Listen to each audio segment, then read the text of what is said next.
Ladies and gentlemen, let me begin with a truth that may surprise many of you. Not every vegetable that appears on your plate is truly a friend to your heart. For decades we've been told, eat more vegetables, they're always good for you. But what if I told you that some of the very foods you believe are protecting your health may slowly be harming it instead? Imagine this. You walk into your kitchen, open the refrigerator, and proudly pull out a basket of fresh produce. You think you're doing the best thing possible for your body. Yet silently, day by day, some of those choices are quietly straining your heart, raising your blood pressure, or even interfering with the medications you rely on. It sounds unbelievable, doesn't it?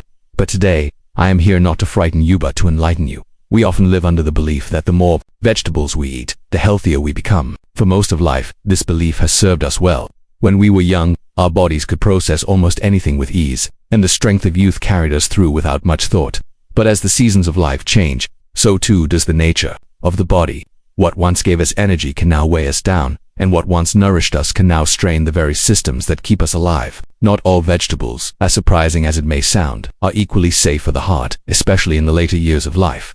The heart is not just a muscle, it is the silent companion that has carried you through every moment of joy, every hardship, every deep breath, and every step. When we speak of caring for the heart, we are not only talking about preventing disease.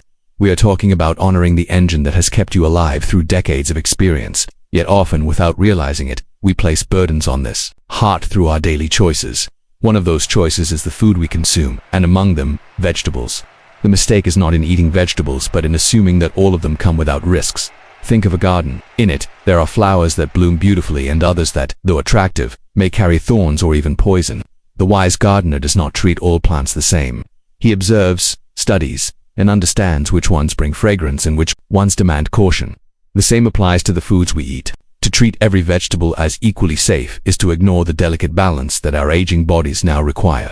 Consider this. Many vegetables contain compounds that affect blood pressure, blood clotting, or cholesterol levels.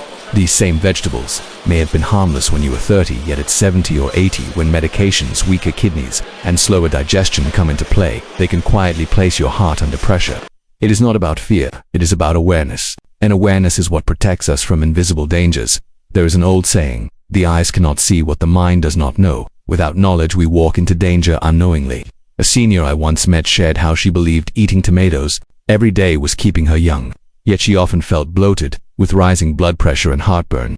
Only later did she learn that the high sodium content in her preserved tomato juices was raising her blood pressure daily. She was not careless, she was unaware.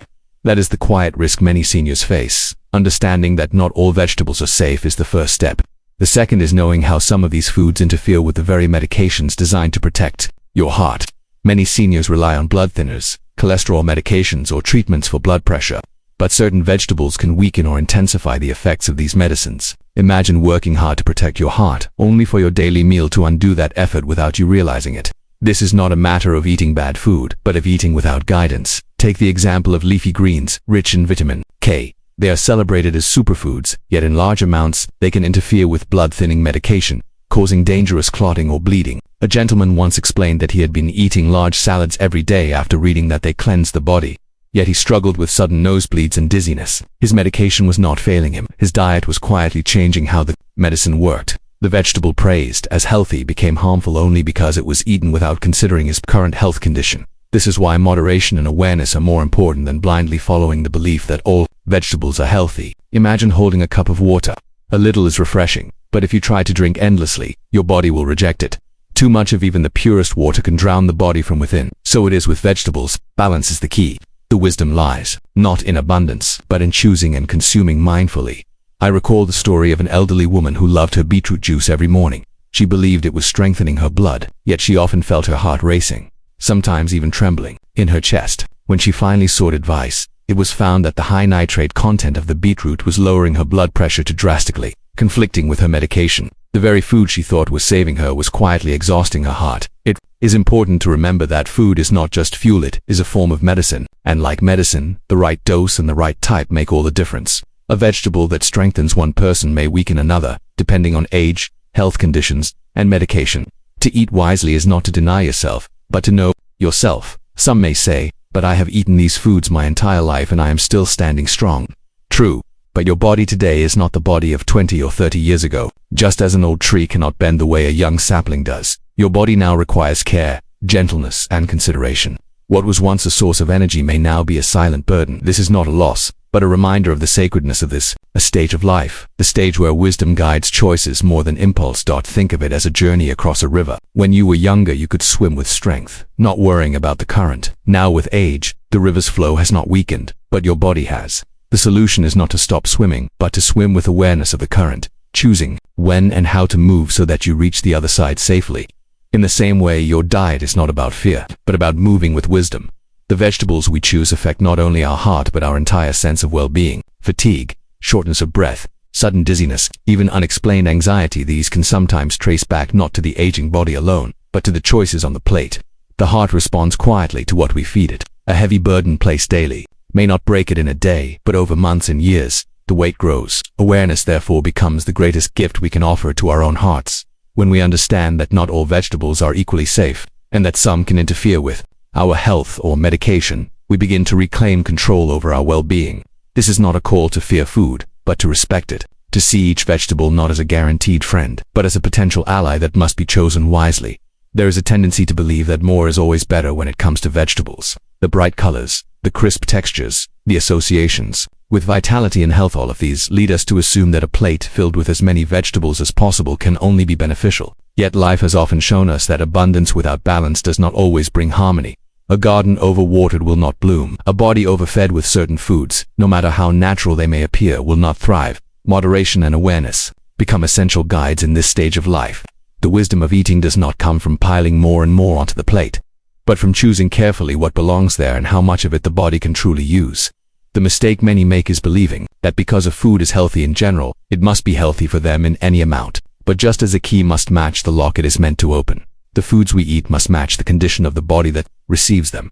There is a phrase from the East: too much honey is bitter. Sweetness, when consumed beyond measure, becomes unpleasant. The same applies to foods we trust. A senior I once met told me how he enjoyed daily helpings of spinach and kale, believing that the more greens he ate, the longer he would live. Yet he began to feel unusually weak and often complained of bruising that seemed to appear without cause. Only later did he learn that his high intake of vitamin-rich greens was disrupting the very medicine keeping his blood flowing safely. His pursuit of health through abundance had turned into an unseen danger. Moderation is not about deprivation.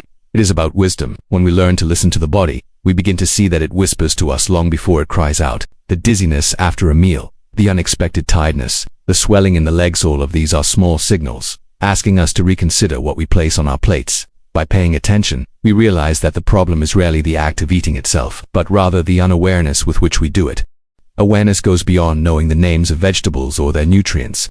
It is the deep understanding of how each choice interacts with your unique body at this stage of life. It means asking yourself, how does this food make me feel afterward? Does it leave me calm and energized, or does it burden me with heaviness and discomfort?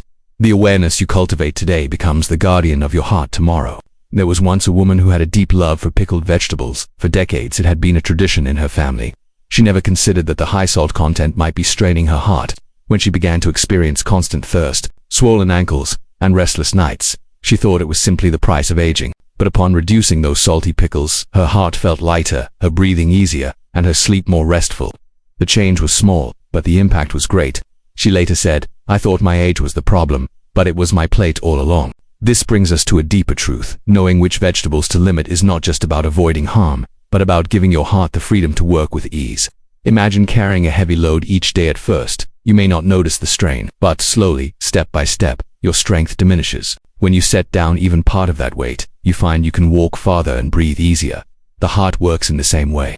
By lifting away the hidden burdens of certain foods, you allow it to beat with more freedom, more rhythm, more life. The body at this stage is like a wise elder. It does not demand much, but it asks for gentleness and respect. If you overburden it, it will not shout immediately. It will simply begin to tire more quickly, to respond more slowly, to warn you with small signs that can easily be ignored. Respecting these signs is the essence of awareness. I recall the story of an elderly farmer who lived by the principle that everything from the earth is medicine. He ate generously of potatoes, eggplants, and peppers, believing their freshness kept him strong. Yet over time, he began to experience stiffness in his chest and fatigue he could not shake. It was only after a medical check that he learned the solanine in some of these vegetables, when eaten in excess, had been burdening his system, interfering with his blood pressure and heart function. He later shared, "I thought I was feeding my strength, but I was feeding my weakness." The lesson here is not to fear vegetables, but to approach them with the same mindfulness you bring to other important decisions in life.